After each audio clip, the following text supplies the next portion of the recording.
भाई दूज का त्यौहार वर्ष में 2 बार आता है। पहली बार चैत्र मास में कृष्ण पक्ष की द्वितीया को तथा दूसरी बार कार्तिक मास में शुक्ल पक्ष की द्वितीया तिथि को। भाई दूज के दिन बहन के घर भोजन करने का भारी महत्व है। ऐसी मान्यता है कि बहन से तिलक कराने तथा उसके यहाँ भोजन करने से भाई को दीर्घायु प्राप्त होती है तथा संकट से उसकी रक्षा होती है। भाई बहन के बीच स्नेह और भी अधिक प्रगाढ़ होता है। भाई दूज के संबंध में एक कथा प्रचलित है जो इस प्रकार है। किसी गांव में एक वृद्धा रहती थी। उसकी 2 संतानें थी, एक पुत्र तथा दूसरी पुत्री। भाई अपनी बहन को बहुत स्नेह करता था। रक्षाबंधन तथा भाई दूज के दिन वह अपनी लाडली बहन से टीका तिलक कराना तथा रक्षा सूत्र बंधवाना नहीं भूलता था। कथाकाल में बहन का ब्याह हो चुका था तथा चैत्र कृष्ण द्वितीया को वह अपने ससुराल में थी, जो उसके गांव से काफ़ी दूर था। उन दिनों यात्रा करना बहुत कठिन था, जो पैदल, घोड़ों या फिर बैलगाड़ियों द्वारा पूरी होती थी। भाई गरीब था, उसके पास घोड़ा या बैलगाड़ी खरीदने का सामर्थ्य नहीं था, अतः वह बहन के घर जाने के लिए पैदल ही चल पड़ा। रास्ता दुर्गम, वीरान तथा भयानक था और जीव जंतुओं से भरा पड़ा था। आधे रास्ते पर एक छोटी सी नदी मिली। उसमें पानी ज़्यादा न था, कमर इतना ही था। अभी लड़का नदी के बीच में ही था कि नदी उससे मनुष्यों की भाषा में बोली कि लड़के तैयार हो जा, मैं तुम्हें डुबाने वाली हूँ। लड़का चौंक गया। उसने घबराकर पूछा, यह कौन बोला? मैं वही नदी हूँ जिसके बीच में तू खड़ा है, आवाज़ आई। मुझे क्यों डुबाना चाहती हो? लड़के ने पूछा। मुझे जोरों से भूख लगी है, नदी बोली। आज के दिन मैं जीव लेती हूँ। लड़का बोला कि नदी बहन आज भैया दूज है, इसलिए मैं टीका तिलक लगवाने अपनी बहन के घर जा रहा हूँ। मुझे जाने दो, जब लौटूं तब मुझे डुबाकर खा लेना। नदी बोली कि सच कह रहे हो ना? लड़का कहता है कि हाँ नदी, ठीक है, मैं बिल्कुल सच कह रहा हूँ। तब नदी कहती है कि ठीक है, फिर जाओ। लड़का नदी पार करके आगे बढ़ा। अभी वह थोड़ी ही दूर गया था कि एक बहुत बड़ा नाग उसके सामने आया और फन काट कर जीभ लपलपाने लगा। वह बहुत गुस्से में था। लड़के ने उसे हाथ जोड़कर प्रणाम किया। नाग बोला कि कोई फायदा नहीं, सभी मनुष्य एक जैसे ही हो, नागों के शत्रु। लड़के अब मरने को तैयार हो जा, मैं तुम्हें डसने वाला हूँ। लड़का बोला कि नाग भाई अभी मुझे मत डसो, आज भाई दूज है। मैं अपनी बहन के घर तिलक टीका के लिए जा रहा हूँ। मेरी बहन प्रतीक्षा कर रही होगी, इसलिए अभी मुझे जाने दो, लौटते समय मुझे डस लेना।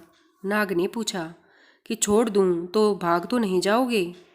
बिल्कुल नहीं नाग भाई, लड़का बोला। मुझे धर्म की सौगंध, मैं इसी रास्ते से लौटूंगा। ठीक है, फिर जाओ, नाग ने कहा और रास्ता छोड़ दिया। लड़का आगे चला। कुछ आगे जाने पर उसे एक बाघ मिला। उसने भी वही बात कही, मुझे बहुत भूख लगी है, मैं तुम्हें खाऊंगा। लड़का बोला कि बाघ भाई, आज भाई दूज है, मेरी बहन मेरा इंतजार कर रही होगी, इसलिए अभी मुझे जाने दो, जब लौटूं तब मुझे खा लेना। ऐसा है तो जाओ, बाघ ने कहा, मगर अपना वचन याद रखना। उसे नमस्कार कर लड़का आगे बढ़ा। इसके बाद और कोई बाधा नहीं आई। वह अपनी बहन के घर पहुंचा। बहन द्वार पर बैठी भाई की राह देख रही थी। भाई को आया देख उसकी खुशी का ठिकाना न रहा। उसने सबसे पहले भाई का हाथ पैर धुलाया, फिर मंगल चौक बनाकर उस पर लकड़ी का पाट रखा। पाटे पर भाई को बैठाकर चावल, रोली तथा दही से तिलक किया, आरती उतारी। इसके बाद खीर, पूरियाँ, मालपुए तथा मिठाइयाँ परोसी। भाई को नदी, बाघ और नाग को दिए अपने वचनों की चिंता थी, इसलिए वह थोड़ा सा खाकर उठ गया और वापस लौटने को तैयार हुआ। भाई की दशा बहन से छिपी न रही।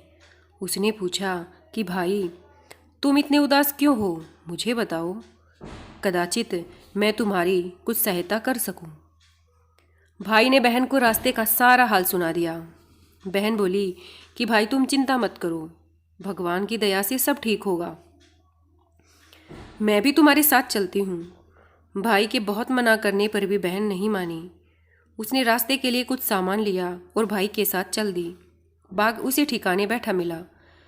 बहन ने थैले में से मांस निकाला और बाघ को देते हुए बोली कि बाघ भैया, आज भैया दूज है, लो तुम अपनी बहन के हाथ से भोजन करो। बाघ ने खुशी खुशी मांस खाया। बहन को देखकर एक बार धीरे से गुर्राया, मानो आशीर्वाद दे रहा हो। फिर वह जंगल में चला गया। आगे उनकी मुलाकात नागराज से हुई। बहन ने एक कटोरा दूध उसके सामने रखा और बोली कि नाग भैया, आज भाई दूज है, लो तुम भी अपनी बहन के हाथ से दूध पियो। नाग फुफकारना छोड़कर दूध पीने लगा। दूध पीने के बाद उसने एक बार बहन को देखा, फिर सरसराता हुआ झाड़ियों में जा घुसा। इसके बाद वे नदी के पास पहुंचे। बहन नदी के लिए लाल चुनरी लाई थी। नदी को चुनरी ओढ़ाकर वह बोली कि नदी बहन, भाई दूज के उपलक्ष्य में भाई की ओर से यह तुम्हारा अनेक सम्मान और भेंट है, इसे स्वीकार करो और प्यारे भैया को दीर्घायु होने का आशीर्वाद दो।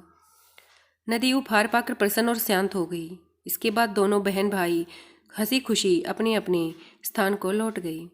इस प्रकार बहन के प्रेम तथा चतुराई से भाई का संकट दूर हुआ तथा उसके वचनों की रक्षा हुई। भाई दूज के दिन बहनें अपने भाइयों को तिलक कर उसकी दीर्घायु की कामना करती हैं तथा भाई भी अपनी बहन को संकट के समय सहायता करने तथा रक्षा करने का वचन देते हैं। यही इस पर्व का महत्व